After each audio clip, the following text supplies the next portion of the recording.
Mga kapuso, ilang lugar sa Baguio City ang nababalot ng makapal na hamog ngayong Burr months.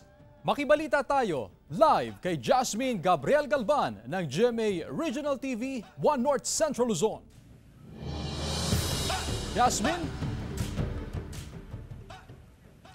Chris, ramdam na ang Burr months dito sa lungsod ng Baguio. Kasabay kasi ng pagpasok ng Burr months, halos araw-araw na na-experience ang makapal na hamog sa iba't ibang lugar dito sa lungsod ng Baguio. Ayon sa Pag-asa, sa mga susunod na araw asahan pa ang mas makapal na hamog na ma-experience sa iba't ibang lugar dahil na nga rin yan sa unti-unting paglamig ng klima. Actually, sa ngayon, nag-average sa 17 hanggang 18 degrees Celsius ang temperatura sa lungsod ng Baguio. Pero pagsapit ng huling linggo ng Oktubre hanggang pagpasok ng November and December, inaasahan daw na aabot na sa 13 hanggang 15 degrees Celsius ang temperatura sa lungsod ng Baguio. Kasabay, Chris, ng paglamig ng temperatura sa lungsod ng Baguio, ang abiso naman ng Baguio City Health Office dahil inaasahan na rin nila yung pagtaas naman sa kaso ng mga influenza-like cases dahil usually daw kapag napakalamig ng panahon ay nagkakaroon daw ng pagtaas sa kaso na kanilang nire-record sa City Health Office, especially yung mga nagpapakonsulta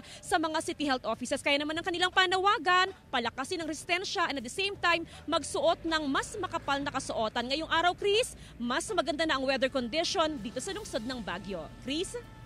Maraming salamat, Jasmine Gabriel Galvan ng GMA Regional TV 1 North Central Luzon.